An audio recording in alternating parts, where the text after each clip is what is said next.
Donc dans ce grand 3, la politique européenne de la concurrence. Voilà, on va d'abord présenter l'architecture de la politique de la concurrence, la politique de préservation en fait, de la concurrence, dans le 3.1 qui s'intitule « Les différentes instances de surveillance ». Les différentes instances de surveillance, vous avez 3 niveaux. Premier niveau, le plus haut, c'est l'OMC. L'OMC, c'est l'Organisation mondiale du commerce. Voilà, son rôle, l'OMC, c'est interdire les pratiques non concurrentielles. Interdiction des pratiques non concurrentielles, telles que le dumping, par exemple. Tel que le dumping. Le dumping, on verra ce que c'est tout à l'heure, entre les États. Et donc, elle gère les problèmes internationaux, finalement. Les problèmes de commerce internationaux, ou par exemple le non-respect des traités internationaux de commerce. Voilà, c'est l'OMC. En dessous, l'Union européenne. Dans l'Union européenne, il y a une veille sur les concentrations, pour éviter que les grandes entreprises fusionnent entre elles et soient démesurément importantes, et ce qui constituerait ensuite un monopole privé. Donc contrôle les concentrations des grandes entreprises, et évidemment dans les États membres de l'Union européenne, les 27 États membres. Et puis en dessous, dernière strate, c'est à l'intérieur de l'État, c'est la DGCCRF, c'est-à-dire Direction Générale de la Concurrence, Direction Générale de la Concurrence, de la Consommation et de la répression des fraudes. Voilà. DGCCRF. Et c'est une direction qui est sous l'égide du ministère de l'économie. Et elle veille aussi bien aux concentrations, mais aux petites concentrations, au-dessous d'un petit chiffre d'affaires. Un chiffre d'affaires ce serait plutôt les entreprises, c'est pas les multinationales par exemple, sinon c'est directement l'Union européenne, mais pour les cas d'entreprises plus modestes, ça va être le ministère. Et puis elle regarde les fraudes, les litiges et sanctionne dans le cas de non-respect des règles de concurrence. Donc ces trois instances-là assurent la politique de concurrence. Définition de la politique de concurrence. Ensemble des mesures prises par les pouvoirs publics, pour favoriser la concurrence, et empêcher les pratiques anticoncurrentielles. Donc ensemble des mesures prises par les pouvoirs publics pour favoriser la concurrence et empêcher les pratiques anticoncurrentielles. Voilà, on va définir tout ça. Donc grosso modo, ils font respecter la théorie de Walras, la concurrence pure et parfaite.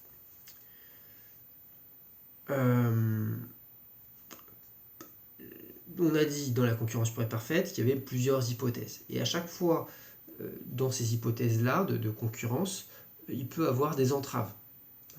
Par exemple, on a cité l'atomicité des agents.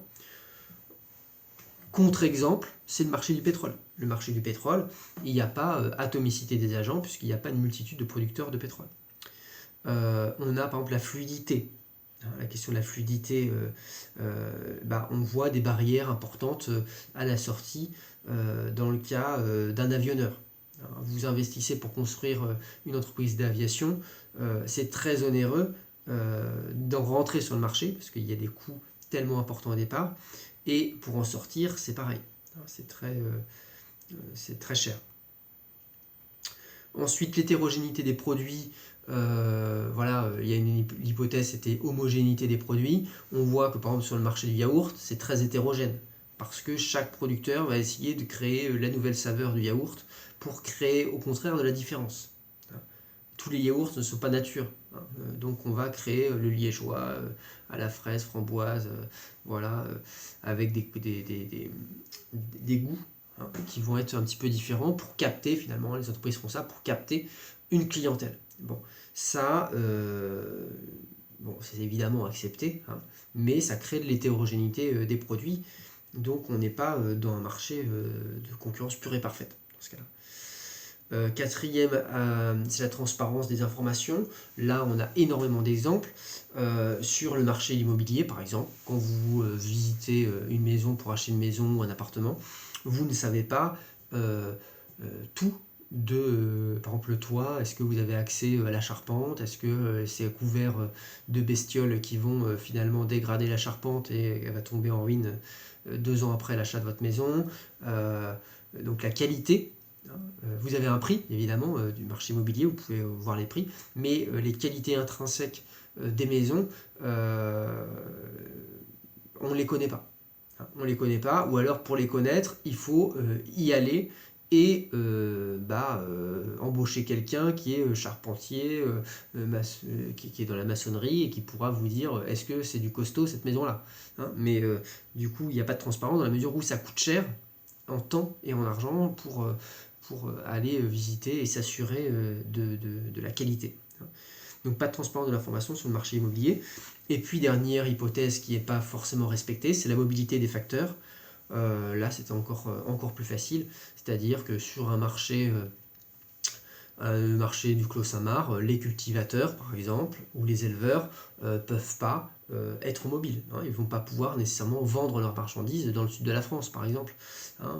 Et d'ailleurs il y a un système d'abonnement sur le marché où vous vous engagez pour une année, hein. Donc il n'y a pas de mobilité, hein. Vous avez votre terre, vous l'avez travaillé pendant des années, vous n'allez pas changer comme ça du jour au lendemain parce que ce serait très coûteux, hein. Il y aurait finalement là un coût de sortie aussi, hein. Ça serait absence de mobilité et absence de fluidité aussi.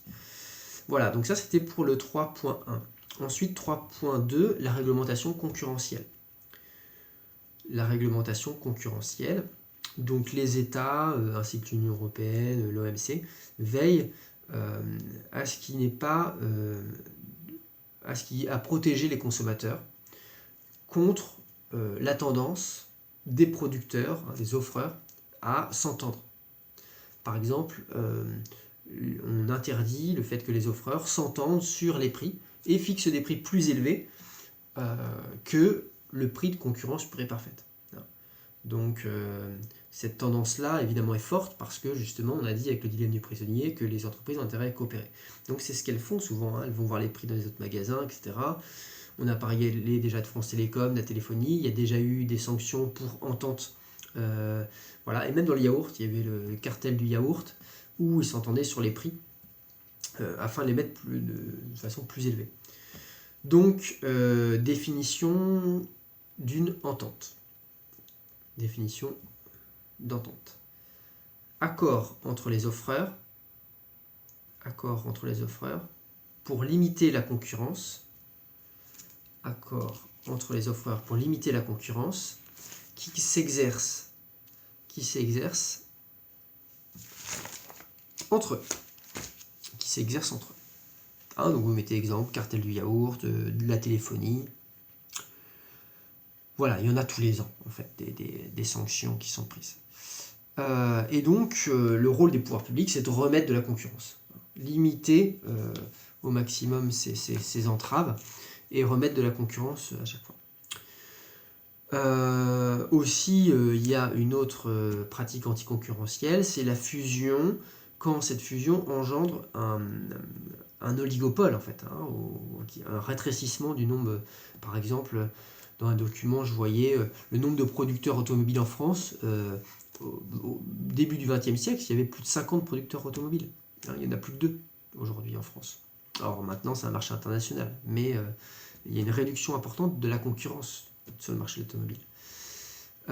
Donc les fusions sont très réglementées car elles réduisent la concurrence. Les fusions sont réglementées car elles réduisent la concurrence. Et les États peuvent s'y opposer. Les États peuvent s'y opposer si certaines fusions intentées, c'est-à-dire empêchées, si certaines fusions intentent à la concurrence. Par exemple, les États-Unis se sont opposés à Microsoft. Les États-Unis sont opposé à Microsoft qui voulait fusionner, du coup agrandir encore plus le poids de son marché, hein, qui est déjà très important. Alors, fusion, définition de fusion, ça veut dire quoi une fusion? C'est une opération financière visant à mettre en commun les patrimoines de deux entreprises,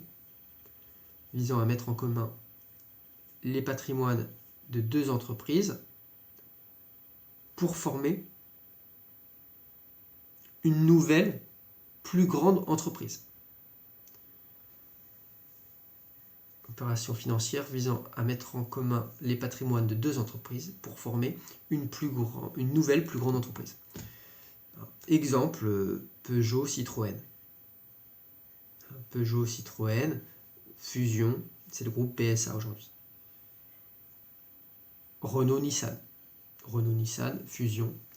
Vous avez peut-être entendu avec l'affaire de Carlos Ghosn, etc. Pourquoi? Parce qu'une entreprise trop grande peut devenir un quasi-monopole. Donc on veut empêcher ça. Empêcher le quasi-monopole parce que ça va engendrer un abus de position dominante. Et donc l'abus de position dominante, on y vient justement, on en a parlé tout à l'heure. C'est l'idée que, être en position forte, on va jouer sur les prix. Et donc ce ne sera plus un prix de marché, mais ce sera un prix imposé par le monopoleur. Donc l'abus de position dominante, définition d'abus de position dominante, entreprise qui domine le marché, et en profite pour imposer ses règles.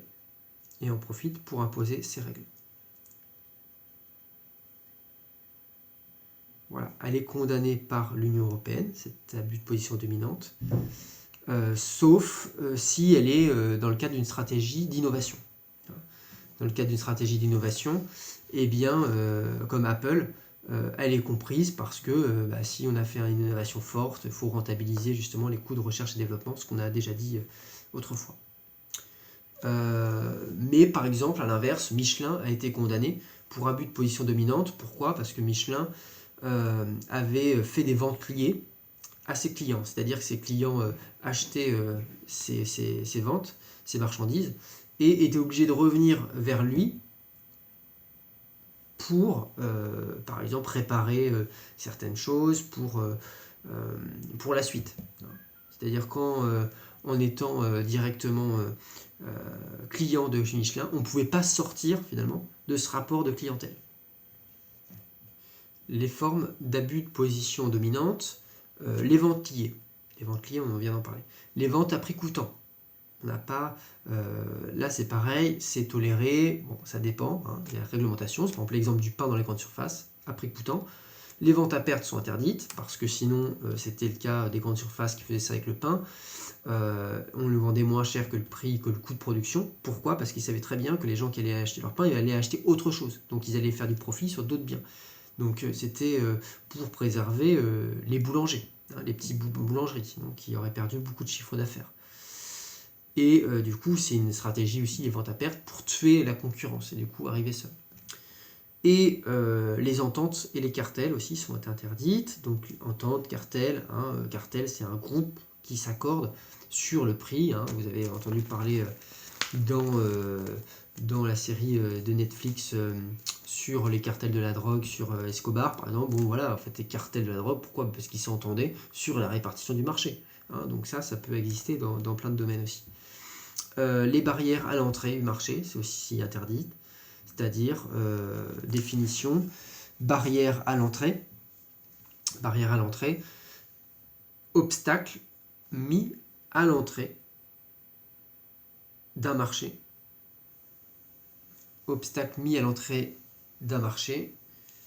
empêchant un nouvel arrivant. Obstacle mis à l'entrée d'un marché, empêchant un nouvel arrivant. C'est-à-dire qu'on va mettre les entreprises fuient la concurrence. C'est toujours ça qu'il faut comprendre. Elles fuient la concurrence et elles essayent de mettre des bâtons dans les roues des autres, grosso modo. Et donc, mettre des barrières pour que les autres ne viennent pas sur le marché, ça nous permet d'être seuls sur le marché ou d'être quelques-uns et de s'y entendre. Donc, exemple de barrières, des barrières juridiques, par exemple les taxis, les pharmaciens. On ne peut pas, tout le monde ne peut pas s'improviser taxi, hein, c'est le problème avec justement les voitures qui n'ont pas la licence de taxi. Hein. Les pharmaciens, tout le monde ne peut pas s'improviser pharmacien. Bon, voilà, barrière juridique. Il peut y avoir des barrières économiques, parce que le capital de départ est tellement important. Hein, par exemple, pétrole, investir dans le pétrole, faire son entreprise de pétrole, eh bien, il y a un coût très important, donc c'est une barrière économique. Et puis la barrière technologique. Si pour aller sur le marché, ça suppose d'avoir une technologie importante, et que cette technologie est possédée par un brevet, le brevet c'est le certificat, j'ai le brevet de la construction, je sais pas, de parapluies en carbone. Eh bien, personne ne peut y aller, puisque c'est moi qui ai le brevet. Donc là aussi, ces barrières technologiques sont empêchées dans certaines mesures. C'est-à-dire que souvent les brevets courent pendant 5 ans, et au bout de 5 ans, les gens peuvent utiliser cette technologie. Voilà, les barrières, évidemment, sont des entraves à la concurrence, à la politique de concurrence, et aussi au principe de fluidité du marché. Donc voilà, toujours les pouvoirs publics essaient de restaurer la concurrence pour favoriser la baisse des prix et la diversité pour les consommateurs. Et rééquilibrer ainsi les surplus, parce que dans le cas de l'oligopole comme le monopole, le surplus du producteur mange finalement le surplus du consommateur. Voilà, et bien le dernier point du chapitre, vous le verrez dans les dossiers, sur la question des services publics, s'il faut garder des services publics ou s'il faut privatiser. Donc vous allez avoir au prochain cours, un dossier par groupe. Chaque groupe aura un dossier et vous aurez après à débattre avec un autre groupe qui aura le même dossier que vous, mais qui aura une position inverse à défendre. Hein, grosso modo, c'est le oui-non. Hein, faut-il privatiser les services publics? Est-ce que vous êtes dans le groupe de oui? Est-ce que vous êtes dans le groupe de non? Et vous allez devoir débattre, et ce débat va faire l'objet d'un compte-rendu et permettra de compléter le cours, hein, qui est assez rapide, ce chapitre-là. Voilà, qui est le deuxième chapitre sur le marché. Voilà, et bien j'espère que vous avez tout bien noté et tout compris. N'hésitez pas sinon à poser des questions, écrire les questions pour les poser en cours. Voilà.